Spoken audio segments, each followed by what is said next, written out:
Before we begin, I want to know, where are you listening from tonight? What time is it there? As you sit quietly, letting the world drift away for a while. Take a moment, breathe, feel the silence around you. Know that for the next hour, perhaps more, we are together on a journey across centuries, across sorrow and destiny, across the shadow of gods and men. Wherever you are, in that quiet moment, the story is for you. And now we begin. I remember a time before war had cast its shadow across the land, before fire consumed the hearts of men, before the cries of Kurukshetra echoed into eternity. In those days, the world was quiet, still, and I was merely a boy, though even then, I felt the weight of destiny pressing lightly upon me. I was born under a star that burned too bright, in the house of Dronacharya, my father, a man of immense knowledge, the master of warriors, the keeper of secrets too heavy for ordinary hearts. From the moment I opened my eyes, he saw not just a son, but a promise that I would walk a path unlike any other. My mother, Kripi, moved through our home like a gentle melody, her hands always busy, her voice always soothing, weaving quiet blessings into every corner of our lives. And yet, even as a child, I sensed that I was different. The trees bent their branches in greeting when I walked. The rivers whispered secrets I alone could hear. And in those whispers, I felt both love and warning, that my life would be entwined with destiny in ways few could understand. My father taught me the bow, the rhythm of the arrow, the discipline of warriors. But more quietly, he taught me lessons of honor, patience, and sorrow. One evening, as the sun dipped beneath the horizon, he said, "Ashwatthama, remember, power alone does not make a man immortal. It is the weight of choices he cannot undo, the burden of memories he must carry, that lasts through time." I did not fully understand then. How could a child understand the gravity of immortality, the silent judgment of destiny? Yet the words lingered, shaping me, guiding me, whispering that my life would not be ordinary. As I grew, I wandered often in the forest near our home, bow slung loosely across my back. There, I learned patience, observation, and solitude. The deer did not fear me, the birds did not flee. In their calm acceptance, I felt a strange kinship. Even then, I sensed the eyes of the universe upon me, watching, waiting for the moment when destiny would call my name. Yet, even in those serene days, a shadow followed me, a shadow no child can name, growing quietly in the corners of laughter, in the pause of joy. I could feel it when I trained with my father, when my arrows sang through the air, when I watched other children play. A sense that all I loved, all I cherished, would one day burn, and I would be powerless to stop it. But I did not fear. Not yet.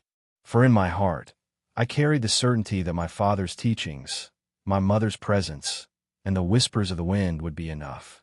That is the arrogance of youth, to believe even the gods cannot undo what one holds dear. I was 11 when I first stood before the assembled warriors of Hastinapur. My father had brought me to test my skill, though in truth he sought only to see the reflection of his own discipline in my hands. The court was vast, lined with men and boys trained in every form of combat. My heart did not tremble, though their eyes pressed upon me like a tide. I drew my bow, felt the string hum through my fingers like a living thing, and released. The arrow flew straight, true, and struck the distant target with a sound that silenced all murmurs. In that silence, I tasted destiny for the first time. That fleeting moment, when the world seems still and yet everything changes. For that is what it is to be marked by the gods, to touch greatness, and to know deep in your bones that greatness is both a gift and a burden intertwined. I was not a boy of games or idle laughter. I was a boy who carried eternity in his veins, though I did not yet understand it. And the whisper of the future was already there, trailing behind me, like a shadow that would never leave. Thus began my journey, not into kingdoms or conquest, but into solitude, learning, and the slow understanding that immortality is not the absence of fear, but the endless weight of memory, regret, and choices that cannot be undone. And in that stillness, before the roar of Kurukshetra, before the cries of fathers and sons, I learned the first lesson that would shape the rest of my eternity. that to walk the earth as I would walk it, cursed and immortal, is to carry the sorrow of the world as if it were your own. The years passed quietly, yet with a rhythm that carried weight far beyond my understanding. I grew taller, my hands stronger, my mind sharper. The forest around our home became my playground, my classroom, my sanctuary. Every arrow I released, every tree I climbed, every stone I stepped upon was a lesson, not just in skill, but in patience and observation, in the subtle flow of life. My father, Dronacharya, was always there, sometimes beside me, guiding my aim, sometimes at a distance, silently observing, letting me find my own path. He taught me that the bow was not merely a weapon, but an extension of one's own spirit. That each arrow carried not only the weight of its wooden iron, but the weight of intention, of thought, of heart. Every movement has consequence, he would say. Every action echoes, Ashwatthama. A warrior's life is measured not by his victories, but by the choices he makes in moments others deem small. I try to heed his words. I try to temper skill with thought, power with restraint. But even as I trained, I could feel the stirrings of something more: pride, ambition, a flicker of desire to stand apart. It was natural, I suppose, for a boy with talent recognized by all around him. Yet pride is a quiet companion, and its whispers can grow louder than the voice of wisdom. Among my fellow students, I became known as precise, unyielding, capable.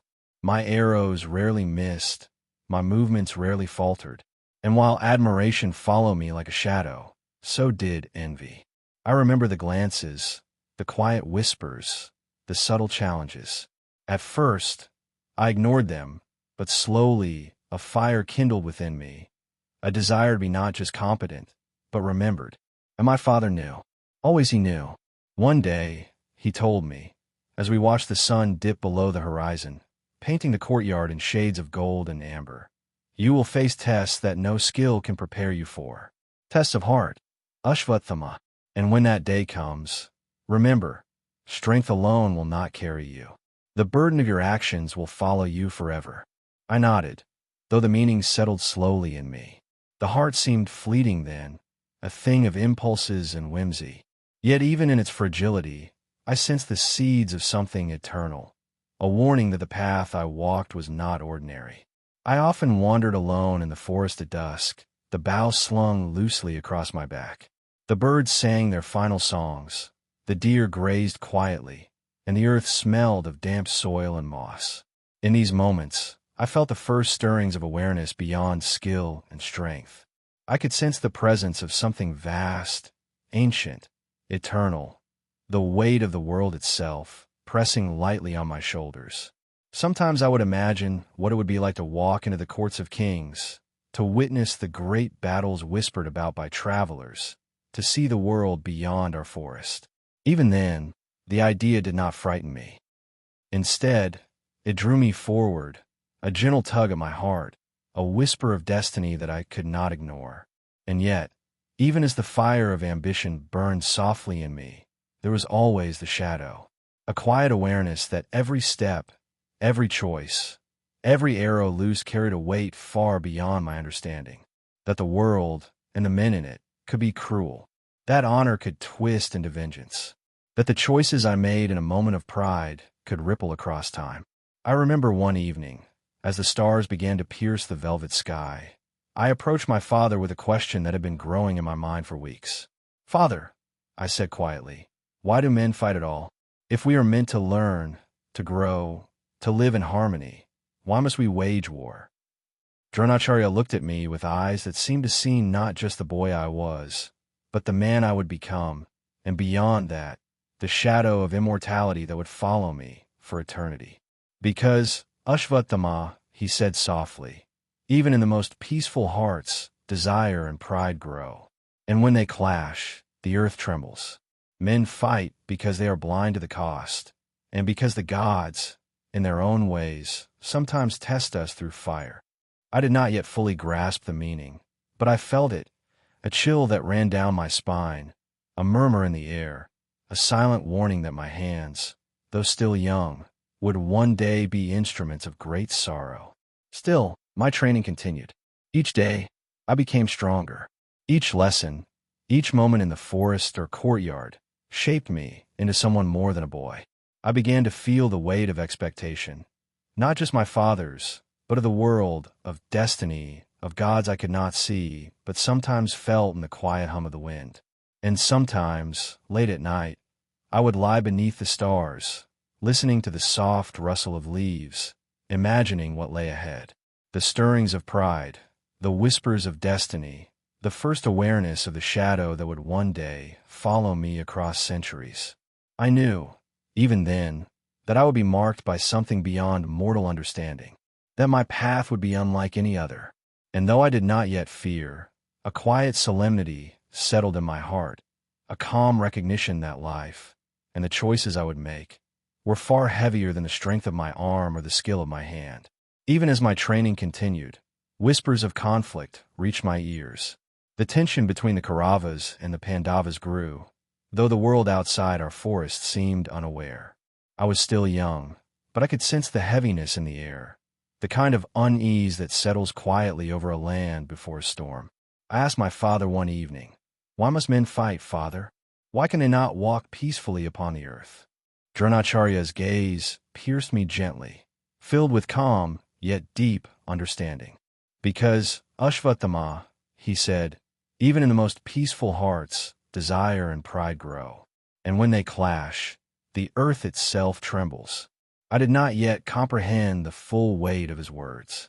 I only felt unease, a chill that ran through me, imagining armies moving across plains, the clash of swords, the cries of the fallen. Somewhere deep inside, I felt a pull, a premonition that I would be caught in this storm, that my hands would one day bear both the consequences of my own actions and the weight of others' choices. The years passed, and my skill continued to grow. I became known for precision, for unyielding focus, for unwavering discipline. And yet, with admiration came envy, rivalry, and subtle tests. A glance, a whisper, a challenge, all small, but enough to stoke the fire of pride. I began to feel the stirrings of ambition, the first awareness that I might be more than just a student. I could see the spark in others' eyes when they watched me, and I felt a thrill, a quiet intoxication of recognition. Yet pride is subtle, and the shadow that followed me since childhood grew longer, stretching across the horizon of my life. I remember lying under the stars one night, thinking about the world beyond our forest, about the kingdoms, the kings, the great battles I had only heard of in whispers. And though I did not yet know the pain that awaited me, I felt the faint pull of destiny, a thread that wound itself through time, tugging me toward a path I could not yet see, yet could not ignore. I understood, even in that quiet solitude, that I was not like other boys. There was something marked, something eternal, something both a gift and a burden. The pulse of the world, the whisper of the gods, the shadow of choices yet to come. All these were with me, quietly shaping, quietly guiding, quietly warning. And in those moments, I learned the first truths of my immortality. Strength alone is not enough. Skill alone cannot shield one from the sorrow that waits. And when the world finally called me to war, I would have to carry the burden of every arrow, every choice, every act, forever. Ashwatthama, calm, reflective, first person. The day I first set foot on the plains of Kurukshetra, the air was thick with anticipation, yet curiously still. Even the earth seemed to hold its breath, as if it knew what was coming. I remember the scent of dust and the faint tang of iron, the low murmur of warriors lining up in rows stretching farther than the eye could see. My heart did not tremble, yet a quiet solemnity settled over me, the recognition that this day would mark everything that came after. I walked beside my father, Dronacharya, whose presence alone commanded a reverent silence. His eyes, calm yet piercing, scanned the battlefield. I could feel his strength like a tether, steadying me, yet leaving me aware of the enormity of what we were about to face. "Remember, Ashwatthama," he said, his voice quiet but carrying across the field, "today you will witness the true measure of a warrior, not in skill alone, but in patience, courage, and the choices made when fear grips the heart." I nodded, though I understood only a fraction of the weight in his words. My bow rested across my back, the arrows at my side, yet I felt almost as if I carried something heavier, the knowledge that this was only the beginning. Soft sound of flapping flags and distant horns. The first clash came quietly, almost imperceptibly. A ripple of movement, a sudden flurry of arrows, the distant cry of a man struck. And yet, I noticed something others might miss. The rhythm, the pauses, the subtle signs of fear and hesitation. Each movement was a lesson, each choice a glimpse into the heart of the man around me. I followed my father's orders, though I was tempted to act on my own, to test my skill in the chaos. But Dronacharya had already taught me that restraint is often the truest test of strength. And in the quiet discipline of observation, I learned something unexpected, that courage is not always visible, and that the bravest acts are sometimes those that go unseen. Even as arrows flew and the earth shook beneath the charge of elephants and horses, I felt a strange calm settle over me. The forest had the river had taught me patience. The shadows of my youth had prepared me for grief. And though I was young, I sensed that my path, though fraught with danger, was being shaped with every heartbeat, every choice, every arrow. Days passed, the battle continuing without pause. I watched men fall. I watched friends and strangers alike struggle and triumph. I learned quickly that skill alone does not protect the heart from sorrow. And yet, I also saw moments of beauty amidst the chaos. A warrior sparing an enemy, a gentle word whispered to the wounded, the soft hum of prayer, even amid the roar of battle. Dronacharya remained my guide, my anchor. In the brief pauses between charges, he would speak quietly. Remember this, Ashwatthama, a warrior's true strength lies not in the arrow that strikes, but in the heart that wields it. Compassion and restraint will follow you long after the war is over. Skill without these is like a flame without warmth. It burns and leaves only ash behind. I listened, absorbing each word, each nuance, each subtle gesture. And yet, the fire within me began to stir, a quiet ambition, a flicker of pride that could not be fully contained. I was capable. I was skilled. I was a warrior in my own right. But as much as I felt the thrill of mastery, I also sensed the first whisper of something darker, the shadow of fate that would one day turn my pride into sorrow. One evening, after the sun had dipped below the horizon and the battlefield quieted for a moment, I walked beside my father along the edge of the camp. The air was heavy with smoke and the faint scent of blood, but the stars above were untouched, distant, and silent. "Father," I asked quietly, almost afraid of the answer, "will we win? Will the Pandavas be defeated?" Dronacharya's gaze lingered on the horizon, on the far line of enemies. "War is not about victory, Ashwatthama," he said softly. "It is about duty, about following Dharma, even when the cost is unimaginable. And sometimes, the cost falls upon the innocent." I felt a shiver run through me, though I tried to hide it. Already, I had begun to understand. Even skill, even courage, cannot shield one from grief. And though I had yet to commit acts that would haunt me for centuries, I sensed the weight of the choices to come. The first days of battle were lessons in patience, endurance, and observation. And I learned quickly, even in victory, there is sorrow. Even in skill, there is consequence. And though the men around me saw only the chaos of war, I began to sense the quiet threads of destiny weaving themselves around me. Each arrow released, each decision made, was a step toward a path that could not be undone. And in the quiet of my own thoughts, I felt the first stirrings of the curse, the shadow of immortality that would one day stretch across centuries. I did not yet know its full form, but I knew, deep in my heart, that I would live to see things that no mortal should witness, that I would bear memories too heavy to carry, and sorrow too deep to speak. And in that knowledge, a calm acceptance settled over me, like the stillness of a forest before dawn. For I understood, even then, that my life, brief in appearance, yet eternal in destiny, would be defined not by glory, but by the weight of choices, by the burden of memory, and by the echo of a curse that would never release me. Ashwatthama, calm, reflective, first person. Days on the battlefield became long, unbroken stretches of heat, dust, and the relentless rhythm of conflict. Each dawn brought a new wave of soldiers, the clash of weapons, and the cries of the wounded.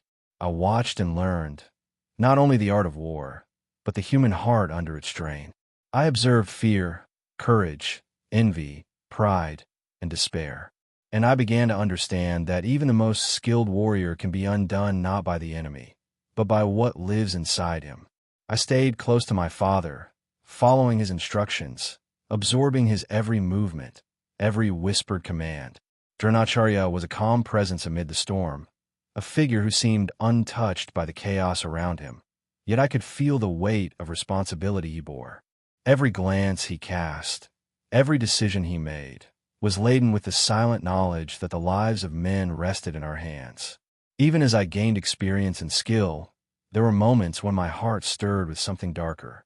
A small, quiet anger, born of the injustice I saw, the death of innocent men, the cries of mothers, the terror of children.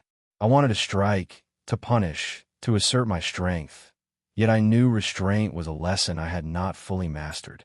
One evening, after a particularly grueling day of battle, I sat beside my father near the river that wound along the edge of our camp. The sun had set, and the stars reflected faintly in the water, like scattered jewels in the dark. "Father," I asked quietly, "if we fight to uphold Dharma, why do the innocent suffer?" Dronacharya's face was serene, yet grave. "Ashwatthama," he said softly, "sometimes Dharma is not protection from suffering, but the choice to endure it. We act not to destroy or harm, but to preserve balance. Yet even balance demands sacrifice." I could feel the words pressing against me, heavy and real. And I understood, in a way that chills the heart, that war is not about victory or skill. It is about consequence. Every strike, every death, every act of courage or mercy ripples far beyond the moment.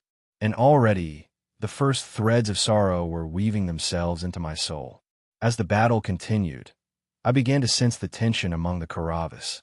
Their pride, their ambition, their unyielding desire for power, all of it collided with the calm determination of the Pandavas. I saw men driven not only by strategy, but by emotion, anger, jealousy, fear. And I knew that when these emotions ignited, they would shape destinies far beyond what any of us could imagine.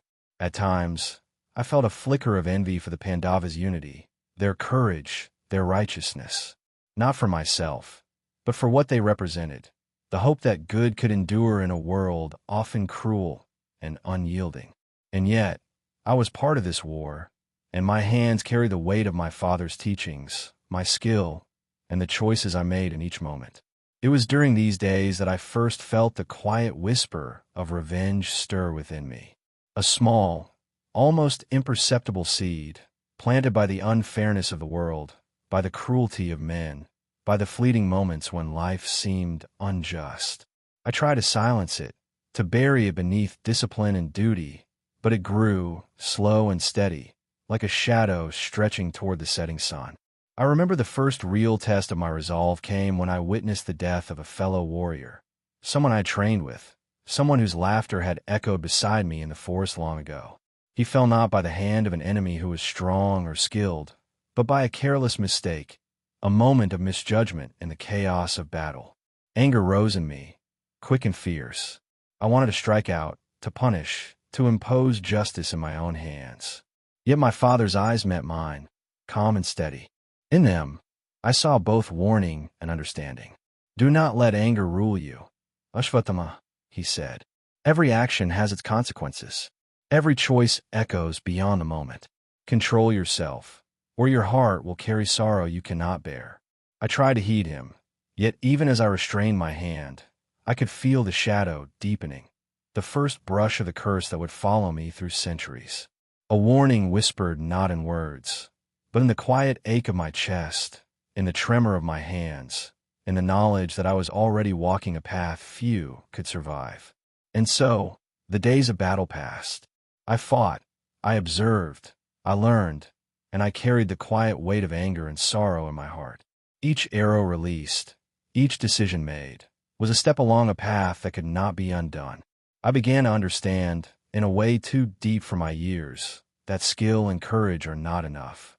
That honor and restraint must guide every action, or the consequences will endure far beyond the battlefield.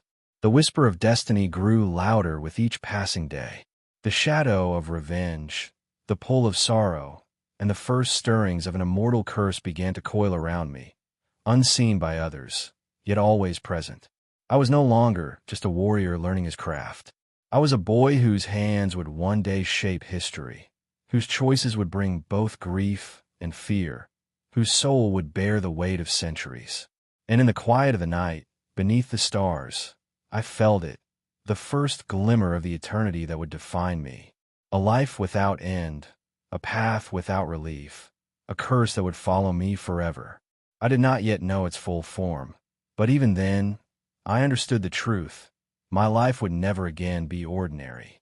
And the shadow that followed me, silent, patient, relentless, would shape everything that I would become. The sun had barely touched the horizon when the news came. My father, Dronacharya, had fallen. The world seemed to stop in that moment. The noise of battle, the cries of men, the clash of weapons, all faded into a hollow silence that echoed inside my chest. I remember standing frozen, my bow still in my hands, though it felt impossibly heavy, as if the weight of the universe had settled upon it. I wanted to run, to strike, to unleash all the anger and grief that burned inside me. But even in that moment of raw emotion, I felt the quiet, relentless presence of my father's teachings: restraint, patience, honor. And yet, the fire of sorrow and rage ignited a part of me I could no longer ignore. Dronacharya's death was not by ordinary means. It was a trick, a deception, a cruel twist of fate orchestrated by men who sought victory at any cost. I knew the truth. I had seen it in the subtle movements, the whispered conversations, the veiled glances, and yet, even knowing, I felt powerless. The earth beneath my feet seemed to tremble as grief coursed through me. I walked through the camp that night, my heart heavy and my thoughts clouded by rage. The soldiers slept uneasily, the fires casting flickering shadows across the tents, and yet I could not find rest. Every memory of my father's teachings pressed upon me, the lessons of patience, of honor, of measured strength. And yet, grief is not patient. Grief is a storm that rages within the soul, breaking barriers, eroding restraint, demanding action. I wandered alone, beneath the stars, thinking of all the moments we had shared. His steady gaze as he corrected my stance, his gentle words when I faltered, the pride he hid behind his calm expression when I finally struck true. And now he was gone, taken from me by a world that did not honor justice. In the darkness of that night, I made a vow, quiet, unspoken, yet absolute. I would act. I would punish. I would ensure that the injustice of my father's death did not go unavenged. And in that resolve, I felt the first whisper of the curse that would follow me for eternity. It was Krishna who later spoke of it, the immortality that would bind me to the earth, the endless wandering, the weight of memory and grief that could not be lifted. But in that night, under the shadowed sky, I did not think of immortality. I thought only of vengeance, only of righting the wrong, only of ensuring that Dronacharya's life, his teachings, his sacrifice, were not erased by the cruelty of men. I gathered what few warriors remained loyal to the cause. The night was my ally, cloaking our movements, allowing us to strike where the enemy would not expect. The world was quiet, but inside me, a storm raged. Every step was measured, yet fueled by fury. Every arrow drawn was precise, yet heavy with emotion. In that night of betrayal, I felt the boundary between mortal action and divine consequence blur. My hands, once guided by skill and discipline, were now moved by sorrow and rage. I knew that what I was about to do would mark me forever, that it would change the course of my life, my destiny, my very existence. And yet, I did not hesitate, for grief, once awakened, can override all reason, all restraint, all understanding. I remember the moment of the final act, the unleashing of the weapon that would seal my fate. It was a strike born of rage, of injustice, of desperation, a strike that the world would call monstrous. And in that act, I felt the first touch of eternity. The ground trembled, the night shivered, and I understood that my life would never again be ordinary. Krishna's voice later reached me, calm yet terrible.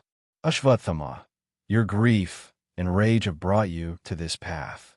You will live, but the world will know you only as the immortal shadow, the bearer of sorrow, the cursed one who walks endlessly, bearing the weight of your choices. I did not speak. There was no need. The truth of his words settled in my heart like a stone in still water. I was bound now, by grief, by rage, by the choices I had made, by the curse that would follow me through centuries. And even as the night held the echoes of battle, the silence spoke louder than words. My life would be eternal, but so too would my sorrow. And so I walked into history that night, no longer a boy, no longer merely a warrior. I was a man marked by grief, shaped by rage, bound by immortality, and destined to bear the weight of consequence for all eternity. The world slept, the fires of battle dimmed, and I felt the first true understanding of what it meant to live forever, to witness, to endure, to remember. The shadow of that night has never left me. It follows me still, even now, as I walk through a world that has long forgotten my name, my sorrow, my purpose. I am the forgotten God who still walks the earth. I am Ashwatthama, and the curse will never release me. Time moves differently for one who cannot die. At first, it felt slow, almost unbearably long. Days melted into nights, nights into weeks, and weeks into months. Yet gradually, I came to understand the rhythm of centuries, the slow unfolding of human ambition and folly. I walked through villages and towns, through forests and deserts, observing the world as one might observe a river, constant, unyielding, carrying all that touches it, yet never pausing for sorrow or joy. Empires rose before my eyes, magnificent in their pride, radiant in their splendor. I watched kings who thought themselves immortal wield armies, and I saw the fleeting nature of their power. Cities that glittered in the sunlight crumbled to dust. Palaces fell silent while the wind whispered through empty halls. And all the while, I walked, unseen, carrying the memories of a world that forgot too easily. I met humans as they aged and passed, and I grieved silently for them, knowing I would remember every face, every smile, every sorrow. A child laughing in the courtyard, a woman tending her garden, a man teaching his son the art of archery, all moments that would vanish for mortals, yet remain etched in my soul forever.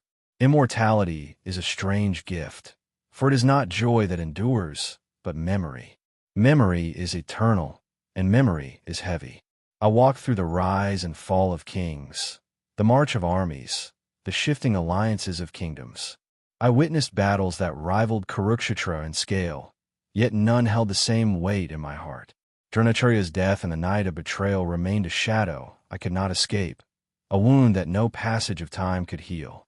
And so, as I walked, I carried not only my own grief, but the echoes of all that I had lost.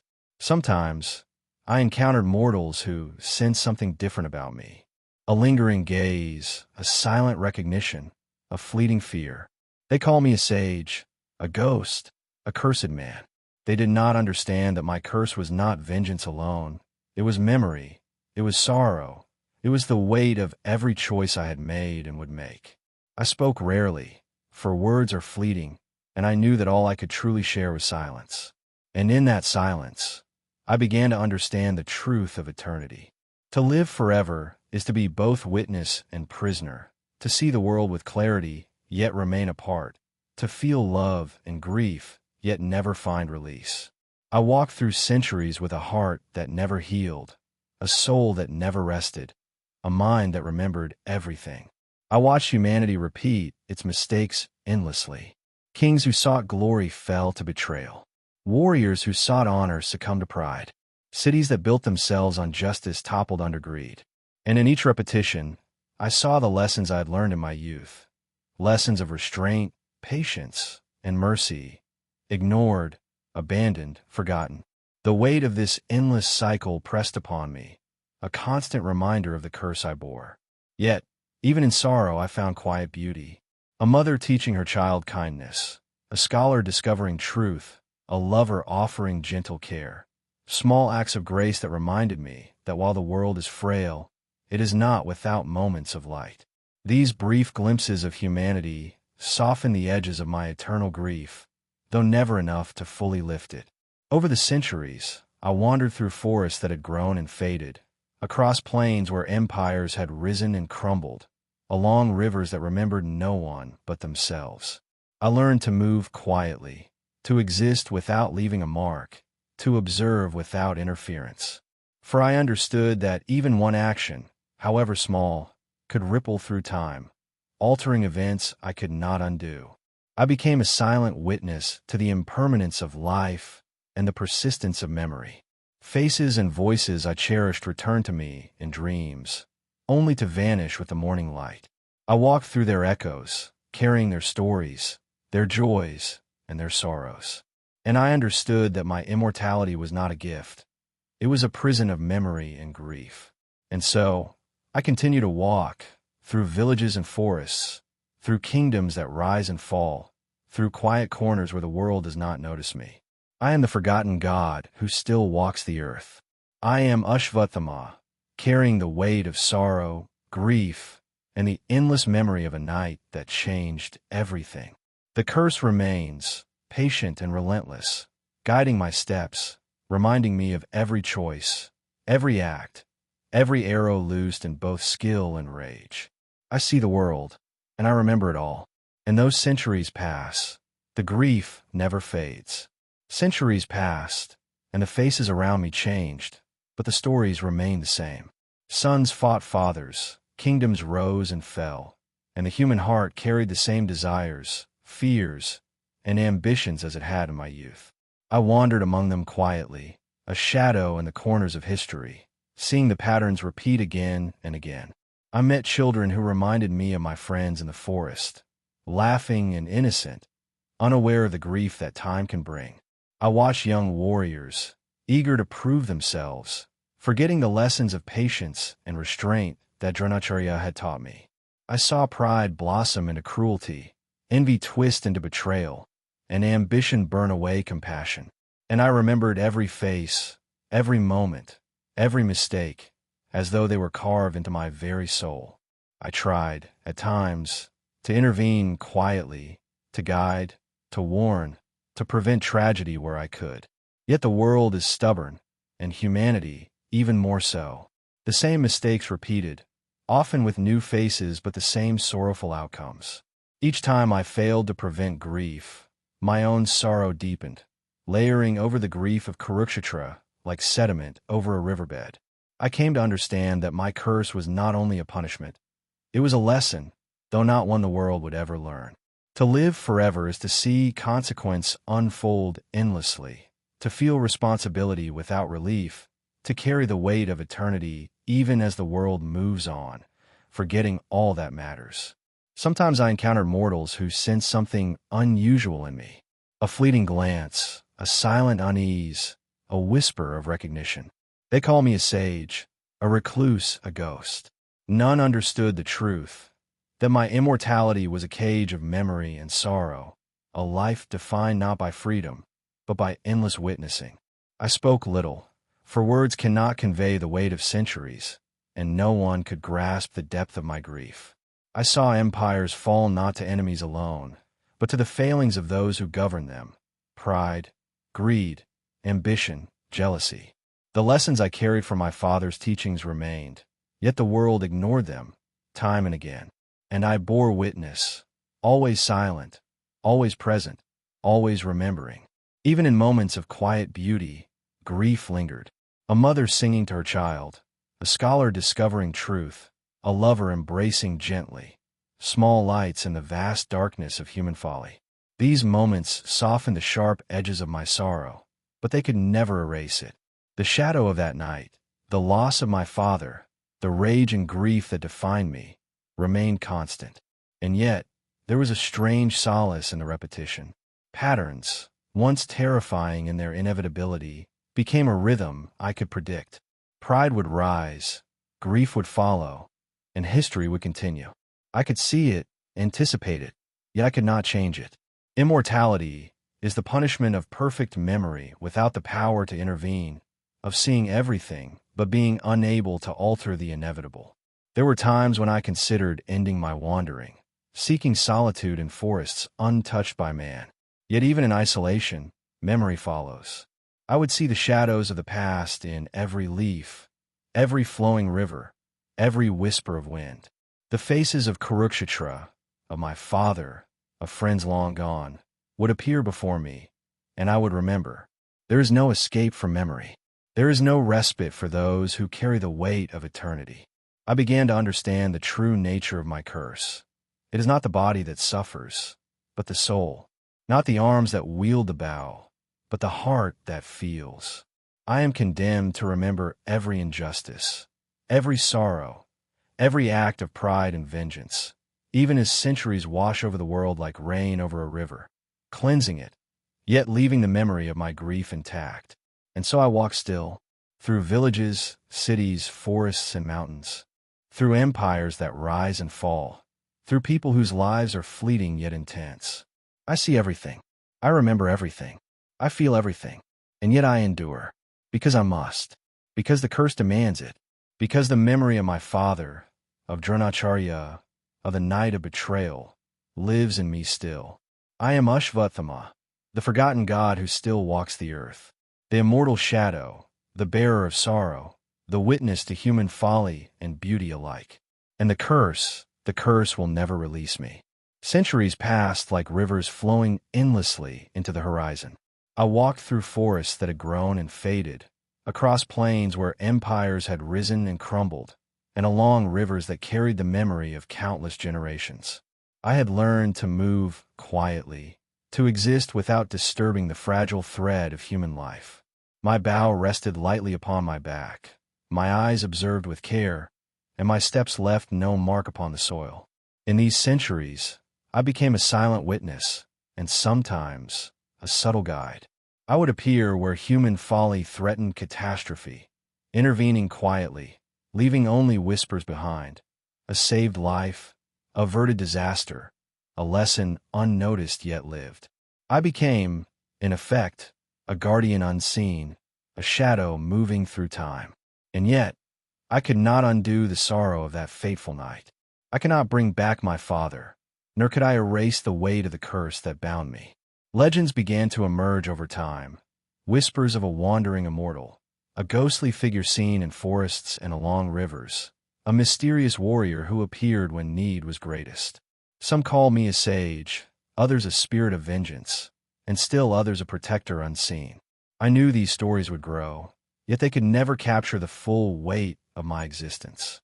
They remembered only fragments, skill, mystery, immortality, but not the grief, the solitude, or the relentless memory that defines me. Even as myths formed, I walked quietly. I observed humanity as it repeated the same mistakes, fell into the same cycles of ambition, pride, and sorrow. Kings waged wars with new weapons, rulers betrayed friends, and lovers faced heartache, all of it a reflection of what I had witnessed long ago. And still, I endured, moving silently, watching, remembering. Occasionally, I would encounter mortals who sensed something in me, a familiarity, an unease, a recognition that could not be explained. They would ask questions, seek guidance, or leave offerings, calling me wise or cursed, blessed or damned. I would speak rarely, for words are fleeting and inadequate to convey the weight of centuries. Yet in their eyes, I sometimes saw fleeting understanding, a hint that the burden I carry is heavier than any mortal heart can bear. And in these quiet moments, I reflected upon the purpose of my existence. The curse is not only punishment, but a mirror. It forces me to witness, to remember, to endure, to understand. It forces me to walk the earth as a keeper of memory, a guardian of lessons humanity forgets too easily. My role is not to intervene openly, but to endure, to observe, to ensure that some fragment of truth and justice persists amidst the chaos of fleeting lives. I have walked through forests where new generations learned the arts of archery, just as I once did. I have seen the rise of scholars and sages, the emergence of poets and storytellers, all unaware that the shadow guiding, watching, and quietly protecting them was me. The world forgets, but I remember. Every kindness, every cruelty, every triumph, every failure, all etched into my eternal memory. And though loneliness is a constant companion, it has taught me patience, clarity, and understanding. The isolation of immortality has given me perspective that few mortals could comprehend. I see the cycles of human emotion, the patterns of desire and folly, the consequences of pride and ambition. I witness love and loss, joy and sorrow, and I carry them with me, silently, eternally. Sometimes I wonder if there is meaning in my wandering, if the curse carries a purpose beyond punishment. Perhaps it is a lesson, not for me, but for the world, a quiet reminder that actions carry weight, that choices have consequences, that memory endures even when mortals forget. I see this in the faces of children learning, in the careful hands of a healer, in the courage of a warrior stepping onto a battlefield with honor. Small ripples of guidance, subtle and unnoticed, yet enduring. I have come to accept that my existence is both a gift and a burden. The world moves on without me, yet I remain a silent guardian, a witness, a shadow among mortals. My sorrow has become part of who I am, my grief a companion that never leaves. And though the centuries pass, and civilizations rise and fall, the weight of the curse remains. It is my identity, my punishment, and my purpose. And so I walk still, through forests, along rivers, across plains, through villages and cities where no one knows my name, yet the memory of my presence lingers like a whisper in the wind. I am Ashwatthama, the forgotten god who still walks the earth, carrying centuries of sorrow, grief, and memory. I am immortal, yet burdened. I endure, yet long for nothing. I observe, yet cannot change the past. The curse remains, patient and relentless, guiding my steps, reminding me of every choice, every arrow loosed, every act of grief and vengeance. I see the world, and I remember it all. And though centuries pass, the sorrow never fades, the loneliness never ends, and the shadow of that fateful night follows me still. I am Ashwatthama, the forgotten god, the immortal shadow, the bearer of eternal grief. And the curse will never release me. As the centuries unfolded, I walked among kings and sages, warriors and poets, observing the unfolding of human ambition and folly. Some sought glory, some sought knowledge, and some sought peace, yet all were bound to the cycles that I had come to know so well. I moved unseen, silent as the wind, present yet invisible, a shadow witnessing the endless flow of life. There were moments when I could not help but intervene, not with force, but with subtle guidance. A king who might have waged a disastrous war would find an advisor whispering caution, or a scholar on the brink of despair would encounter a story that illuminated hope. I left no traces, no glory, only ripples in the fabric of time, quiet acts of compassion that few would ever recognize. I recall a young archer in a forested village, much like I had once been. His skill rivaled my own, yet his pride threatened to destroy him. I appeared silently, a shadow among the trees, offering guidance without revealing myself. He learned patience, discipline, and honor, and though he would never know my presence, the lesson endured. These were small victories, brief moments of light in a world often darkened by sorrow and ambition. Still, even in compassion, I could not escape grief. The memory of Dronacharya, of Kurukshetra, of that fateful night, was a constant companion. Each act of kindness was tinged with sorrow, a reminder that I could protect some, guide others, yet never undo the past. The curse binds me not only to life, but to memory, to the eternal witness of both human virtue and human folly. I walked through centuries where heroes rose and fell, where empires flourished only to crumble, and where love bloomed and withered like flowers in a relentless wind. I witnessed betrayals that mirrored Kurukshetra, moments of courage that echoed my father's teachings, and tragedies that reminded me of my own inability to change fate. Immortality is a heavy mantle, to remember everything and act only when possible, and yet know that most actions are fleeting shadows in the tide of time. Sometimes, I would speak to those who sought wisdom, though rarely revealing the fullness of my knowledge. A few understood the weight of history in my words, sensing the sorrow beneath my calm voice. Most heard only the surface, unaware that the guidance they received came from someone who had seen centuries pass, who had witnessed the rise and fall of civilizations, and who carried the grief of countless generations. In those moments of quiet intervention, I sometimes caught glimpses of hope. A child spared from harm, a scholar inspired to seek truth, a warrior choosing mercy instead of vengeance. These brief flickers of light reminded me that even in a world dominated by ambition and sorrow, there is room for compassion, for restraint, for honor. And in those moments, my grief softened, though never disappeared. Yet the curse is patient, always reminding me of its presence. Every act of kindness is shadowed by the memory of Kurukshetra, by Dronacharya's death, by the night of betrayal. Even as I guided mortals, I carried the burden of immortality, of memory, of endless sorrow. To walk unseen through history is to bear witness without relief, to endure without reward, to act without recognition. Over time, stories began to grow, tales of a wandering immortal, a silent guardian who appears when the world teeters on the edge of destruction. Some called me a sage, others a spirit, and still others a cursed man.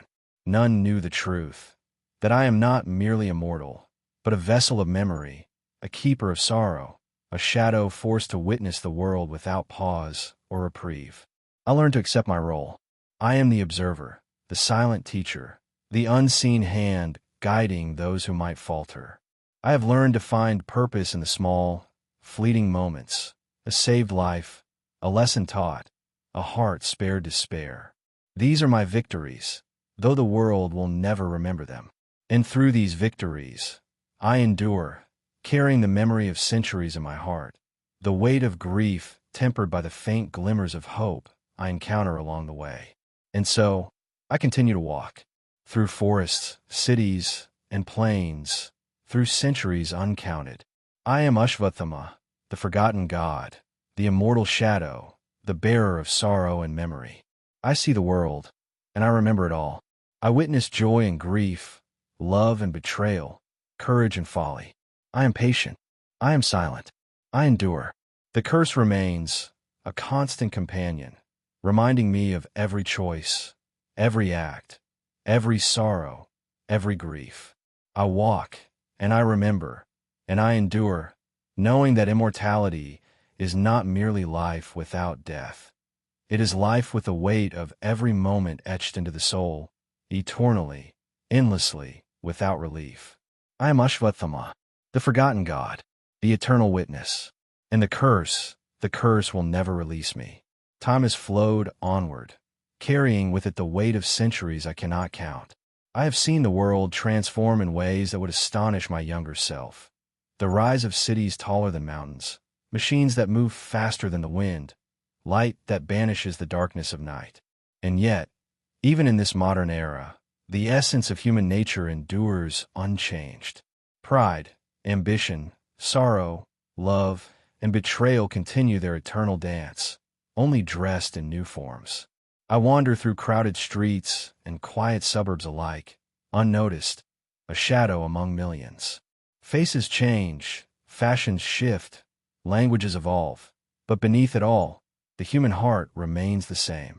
I see leaders striving for power, families cherishing fleeting joy, children playing with an innocence as fragile as ever. And I remember it all. Every smile, every sorrow, every act of courage and folly from centuries past, preserved in my mind as if the world never forgets, though it does. Technology fascinates me in its precision and speed. Machines calculate what human minds cannot. Buildings rise with geometric certainty, and information spreads across the globe in a blink. And yet, the same mistakes persist. Wars erupt over greed and pride. Injustice continues to oppress, and hearts break from betrayal and desire. I have witnessed it all before, yet I watch anew, knowing that immortality grants me memory, but not intervention. In this modern world, my solitude is deeper than ever. Mortals move quickly, distracted by innovation, ambition, and the noise of progress. They rarely pause to reflect, to question, to remember. I am a ghost among them, a relic of an age long past, yet ever present, silently witnessing the cycle of human triumph and sorrow. My heart carries the echoes of Kurukshetra, of Dronacharya, of the night of betrayal, even as new generations live oblivious to the lessons I carry. I sometimes walk alongside children learning in quiet classrooms, their faces filled with curiosity and wonder. Their minds are unshaped, their hearts open, and I am reminded of the days when I myself learned the lessons of skill, patience, and discipline under my father's watchful eyes. I whisper guidance quietly in my heart, sending subtle thoughts of patience, caution, or courage, hoping they heed wisdom even without knowing its source. Yet, as much as I wish to guide, I'm constrained by the curse. My words rarely reach where they're needed most. My actions, no matter how deliberate, leave only traces of shadow and rumor. Immortality has taught me patience, but it has also taught me grief. The grief of seeing humanity repeat the same cycles endlessly, of watching hope rise only to be crushed by ambition and pride. Sometimes, in the stillness of night, I stand atop rooftops of modern cities and gaze at the stars. They are the same stars that once shone over Kurukshetra, the same constellations I traced with a young, eager heart. The world below hums with life, yet it is fleeting, ephemeral, and oblivious to eternity. I feel the contrast sharply. Humans live in moments, while I live in memory. I carry centuries in my chest, and each heartbeat reminds me of all I have lost and all I must endure. Even in the modern age, grief remains my constant companion. The faces of those I loved, of those I trained alongside, of those who fell by betrayal, all are etched into my being. The curse ensures that no moment of joy can erase the memory of that night. Immortality is not merely living beyond death. It is remembering beyond relief, carrying the weight of every sorrow across time that bends yet never forgives. And yet, despite the sorrow, there is purpose. In fleeting moments, I witness small acts of goodness that mirror the teachings of my father. A soldier sparing an enemy, a stranger helping another without expectation, a teacher inspiring a child to pursue truth. These brief lights remind me that not all is lost, that humanity still holds the capacity for courage, restraint, and compassion. My curse has made me a silent guardian of such moments, unseen but present, a shadow moving quietly among mortals. Though centuries pass, I endure. I remember. I witness. I guide where I can, yet know that the world moves largely unaware of my presence. I am Ashwatthama, the forgotten god who still walks the earth. My immortality is both punishment and gift, sorrow and burden, grief and quiet responsibility. The curse binds me, and yet it also allows me to see the world as it truly is, endlessly flawed, endlessly beautiful, endlessly repeating its cycles of triumph and tragedy. I walk still, through the hum of modern cities and the quiet of rural landscapes, through the bustling noise of progress and the serene solitude of untouched forests. I observe, I remember, and I endure. Immortality has stripped me of companionship, yet it has granted me perspective. I am a witness to the unbroken thread of human emotion, ambition, and sorrow that stretches from Kurukshetra to this modern world. I am Ashwatthama, the silent shadow, the immortal witness, the bearer of grief and memory. And the curse will never release me. Even in this modern era, I sometimes encounter mortals whose lives echo the lessons of Kurukshetra. A young soldier learning the weight of responsibility, a scholar grappling with the burden of knowledge, a child discovering courage in the face of fear. In them, I see reflections of the warriors I once trained, of friends I lost, of moments that shaped the course of my life. I watch quietly, guiding without revealing myself. A whispered thought, a subtle gesture, a presence unnoticed. Sometimes that is enough to shift a moment, to prevent a tragedy, or to spark courage in a heart ready to falter. I have learned that even small actions ripple through time, and though I cannot undo the past, I can touch the present in ways unseen, leaving only the faintest traces of hope. Yet hope is fleeting. I witness it rise in brilliance, only to be dimmed by pride, ambition, or the unyielding tide of human nature. Cities grow, empires flourish, hearts beat with passion and joy, yet inevitably, sorrow follows. I have seen it countless times, in countless faces, and the truth of impermanence weighs upon me. The curse is not only immortality, it is the endless remembrance of what is lost, the persistent awareness that all mortal joy is temporary, fragile, and fleeting. I often find myself standing on the edge of a river at dusk, watching the water flow over stones, reflecting the fading light. In those moments, I am reminded that life, like the river, moves onward, carrying memories, grief, and hope alike. And though I cannot join its current as mortals do, I flow alongside it in memory, bearing witness, remembering all that is past, all that will pass, and all that is already forgotten by the world. I recall a village where a young healer worked tirelessly to save lives during a famine. Her hands were gentle, her heart determined, yet the suffering around her threatened to overwhelm her spirit. I lingered, unseen, offering guidance through subtle influence, the right herbs, the timing of care, the courage to persist. She would never know my presence, yet the lives she saved endured as quiet victories in a world often blind to kindness. In these moments, I feel the faintest warmth, a glimmer of purpose. The curse may bind me to memory and grief, but it does not extinguish the possibility of subtle good. I am the silent guardian, a shadow moving through centuries, reminding myself that even in sorrow, there can be light, even in despair, a flicker of hope.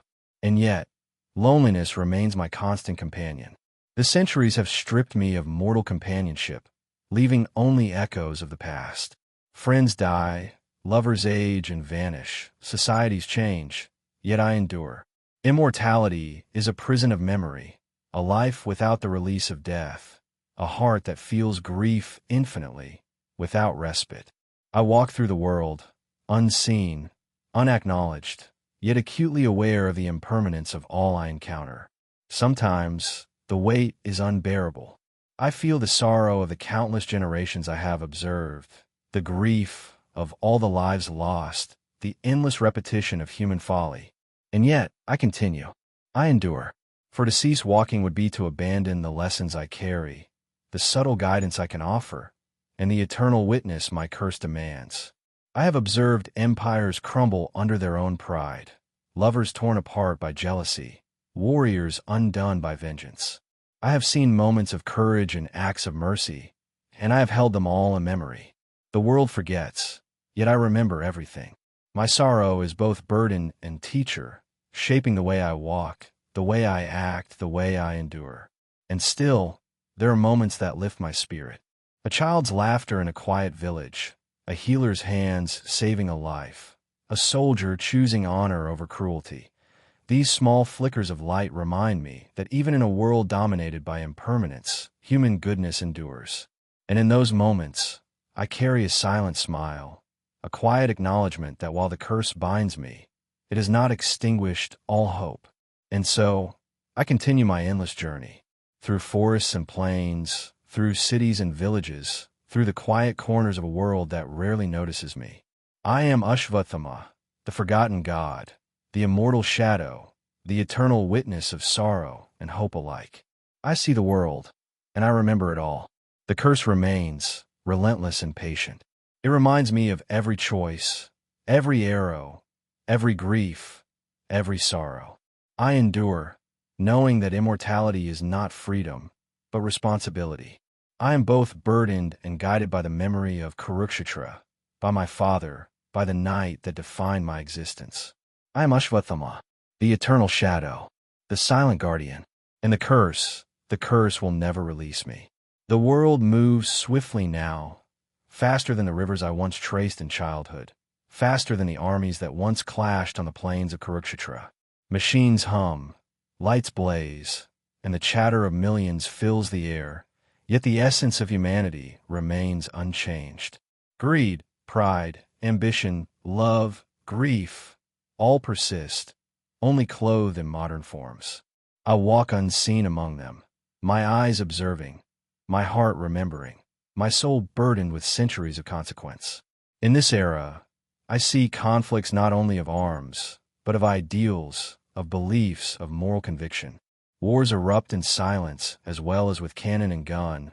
Hearts are wounded as sharply as swords, and justice often bends beneath the weight of power. Yet, the human heart remains resilient, capable of compassion, courage, and sacrifice. It is in these moments that I glimpse the faintest light, proof that hope endures, even when obscured by folly.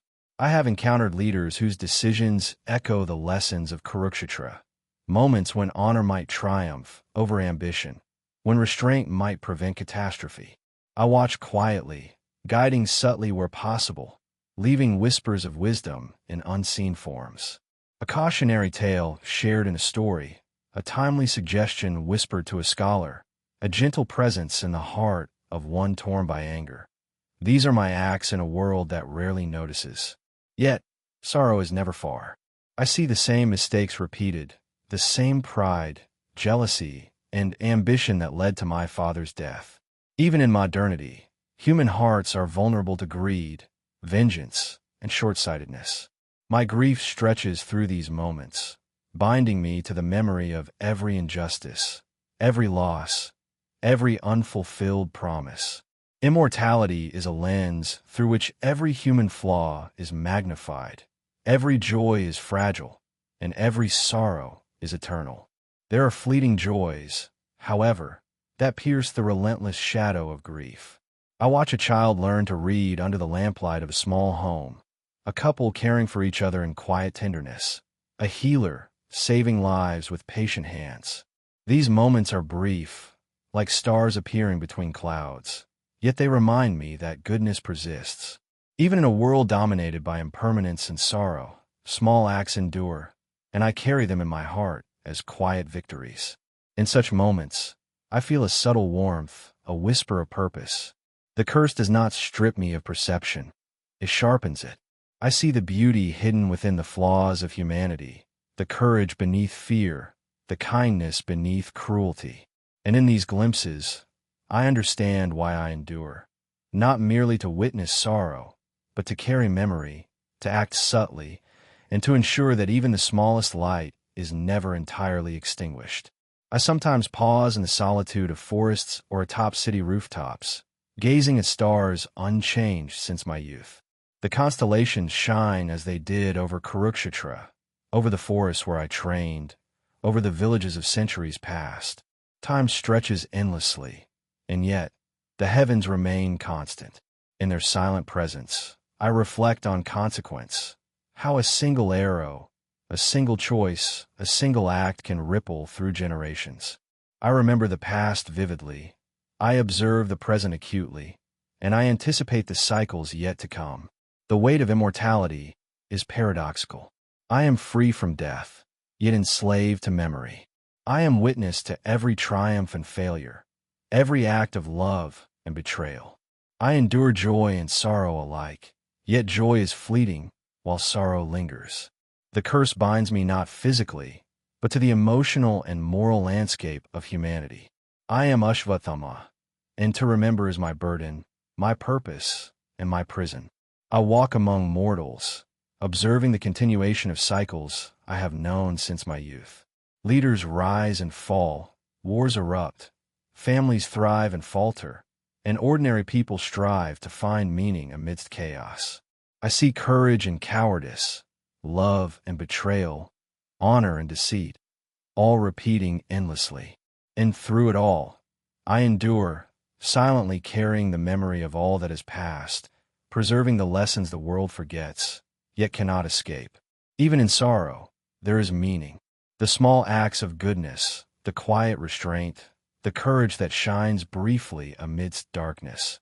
These are the threads that bind my centuries together. I am a witness, a guardian, a shadow moving unseen. My existence is defined by observation, memory, and the subtle guidance I offer when fate allows. And though centuries pass, I endure, knowing that immortality is not mere life, but the weight of eternity itself. And so I continue to walk, through forests and plains, through cities and villages, through the quiet corners of a world that rarely notices me. I am Ashwatthama, the forgotten god, the immortal witness, the bearer of grief and memory. I observe, I endure, I remember. Every choice, every sorrow, every fleeting joy is preserved in the endless halls of my mind. The curse remains, relentless and patient, reminding me of my past, of Kurukshetra, of Dronacharya, of every consequence of my actions. I walk, I witness, I endure, and in that endurance, I find the faintest solace. That memory, even burdened with grief, preserves the truth when the world forgets. I am Ashwatthama, the eternal shadow, the silent guardian, the witness of time, and the curse will never release me. The centuries have taught me many things: patience, restraint, sorrow, and the fleeting brilliance of human joy. Yet above all, they have taught me the nature of the soul, the impermanence of life, and the quiet power of reflection. Immortality is not simply existence. It is an unbroken journey through time, through memory, through the endless cycles of human hope and failure. And from this journey, I have learned lessons that few mortals can comprehend. In my wandering, I have encountered sages and seekers who dedicate their lives to understanding truth, compassion, and the divine. They sit in meditation, offering silence to the universe, striving to quiet the mind and open the heart. I watch them, sometimes unseen, sometimes subtly guiding with a whisper of insight or a gentle touch of wisdom. They cannot know me, yet I learn from them as well, for in their discipline and clarity, I glimpse what it means to endure sorrow with grace. I have spoken once or twice to those who sought understanding, careful to reveal only fragments of my knowledge. Mortals cannot bear the weight of eternity in their minds, yet they can sense the depth of experience and subtle guidance. A question answered, a lesson revealed, a path illuminated. These small acts echo the teachings my father once gave me, though now filtered through centuries of observation and sorrow. Even as I offer guidance, I feel the pull of grief, the weight of Kurukshetra, of Dronacharya's death, of the betrayal that cursed me. It is a shadow that never leaves. Immortality does not release one from sorrow. It preserves it, refines it, and places it at the center of every thought. And yet, in quiet moments, I glimpse purpose. Perhaps the curse, though cruel, carries a gift: the ability to guide subtly, to witness deeply, to preserve lessons humanity forgets too easily.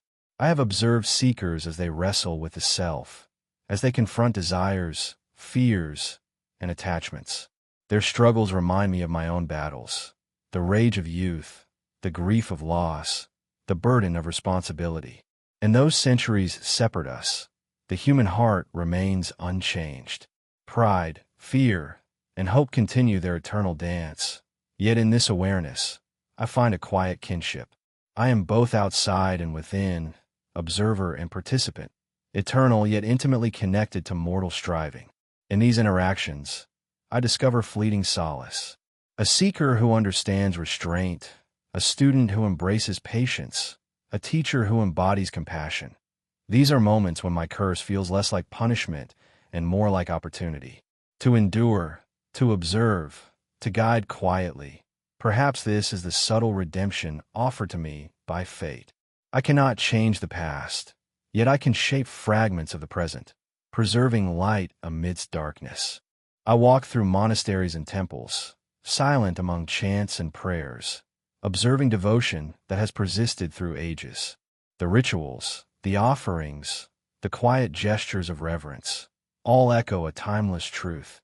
Mortality is fleeting, but the soul seeks continuity, understanding, and connection. I see devotion mirrored in countless forms, and in each, I find resonance with my own eternal heart. Though I am cursed to remember, I am also gifted with the ability to perceive patterns of virtue and wisdom that others overlook. Through these observations, I have learned patience beyond understanding, to witness sorrow, to endure grief, to hold memory without bitterness. This is the ultimate discipline. Immortality is a teacher that does not scold, does not demand, but reveals truth relentlessly. The world forgets, but I remember. The world falters, but I endure. And in this endurance, there's a lesson even I, burdened though I am, can cherish. There are moments when I sit by a river or under the shade of ancient trees, reflecting on the centuries I have walked. Faces long gone, empires vanished, lessons learned and forgotten. All are preserved in memory. And yet, amidst grief, there is quiet clarity. I understand the cycles of human emotion, the impermanence of all things, and the subtle power of small acts. Compassion, patience, honor, and restraint. These endure, even when fleeting. Sometimes, in the silence, I feel the faintest echo of peace. Not joy, not release, but a recognition that the curse is not devoid of meaning. Immortality forces reflection, observation, and subtle guidance. I cannot undo my past, nor can I escape it, yet I can shape fragments of the present, preserving truth and light where they might otherwise vanish. This is my path. This is my quiet purpose.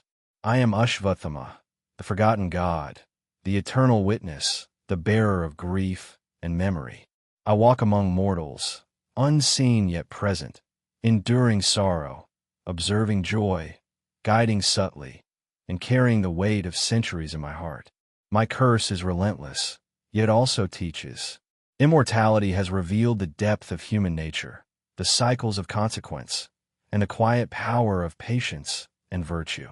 The world changes, but human hearts remain constant. Pride, love, grief, courage, and folly continue to unfold in endless repetition. I endure, I witness, I remember. And in the rare moments when compassion and restraint prevail, I glimpse purpose, subtle redemption, and a faint light in the long shadow of eternity. I am Ashwatthama, the eternal shadow, the silent guardian, the witness of time. And the curse will never release me. I have walked among mortals for centuries, observing not only their actions, but the intentions behind them. I have seen the noblest hearts falter under temptation, the kindest souls bend beneath grief, and the most disciplined spirits struggle against desire. Immortality has given me the gift of perspective, a clarity that few mortals can ever achieve. And yet, it is a clarity laced with sorrow, for understanding does not release me from grief. It only allows me to bear it more fully. In my silent wanderings, I sometimes encounter those seeking truth. A student at dawn, meditating by a river, a monk in quiet contemplation under ancient trees, a woman offering her life to the service of others. I watch, unseen, and I feel a faint kinship with their struggles. Their lives echo the lessons of Kurukshetra: restraint, courage, honor, and compassion. And in subtle ways, I guide them. A thought planted, a step nudged, a whisper of insight. They do not know I am there. Yet the world bends slightly toward balance through my quiet presence. Even in moments of guidance, sorrow remains close. I recall a young warrior, poised to avenge a grievous wrong, his heart burning with rage. I moved silently beside him, shaping his thoughts without words, guiding him to patience, to restraint, to honor. He would never know the presence that saved him from a path of destruction, but the lesson endured, a tiny light in a world often overshadowed by pride and vengeance. This is the paradox of my existence: to endure, to observe, to guide subtly, and yet to remain unrecognized. Immortality is not freedom. It is responsibility without acknowledgement. The weight of centuries is carried silently, a burden tempered only by fleeting moments of subtle influence and quiet good. Time stretches onward, and yet patterns repeat. Empires rise and fall, hearts love and break, ambition blinds, and humility endures. I have observed human morality unfold in countless forms, acts of kindness and cruelty, courage and cowardice, sacrifice and betrayal.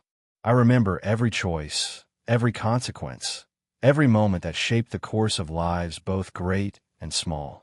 Sometimes, I sense the ripple of my presence long after I have moved on. A student achieves understanding, a warrior chooses honor, a family survives a hardship unscathed. These subtle influences are the only traces of my intervention in a world otherwise oblivious to my existence. And in these ripples, I glimpse the faintest relief, the knowledge that even in grief, there can be quiet good. Even in sorrow, there can be purpose. I have learned that true morality is not always visible, nor is virtue always celebrated. Often, the greatest acts are those performed silently, without recognition, without expectation. I carry this lesson in my eternal heart, guiding unseen where I can, shaping lives with gentle influence, and preserving the subtle truths that mortals forget too easily. Even as the world changes, the essence of morality endures. I see leaders make choices that echo the lessons of Kurukshetra. I see families, communities, and individuals act with courage, compassion, and restraint. And though I am burdened with memory and sorrow, I find solace in these enduring truths. They remind me that the curse, though heavy, has its purpose, to preserve, to witness, and to guide. There are moments when the weight of centuries presses upon me, and I retreat to solitude. I sit by a riverbank, under the quiet canopy of trees, and reflect on the countless lives I have observed. Faces long gone, empires vanished, lessons learned and forgotten, all are etched into my being. And yet, even in isolation, there's a quiet clarity.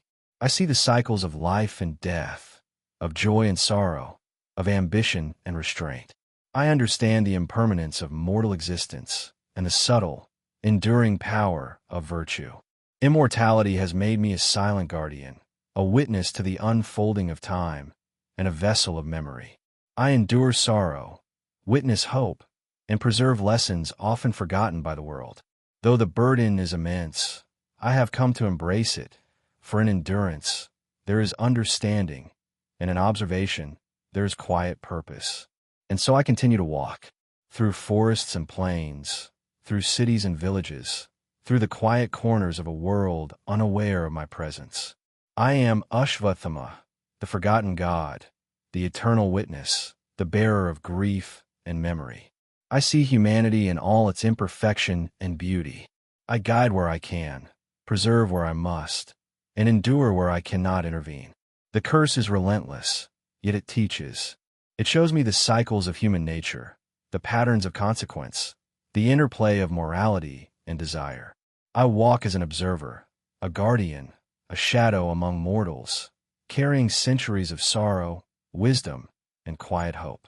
I am Ashwatthama, the eternal shadow, the silent guardian, the witness of time. And the curse will never release me.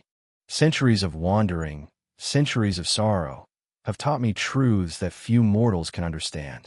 Immortality is not freedom, it is awareness. It is not escape, it is endurance.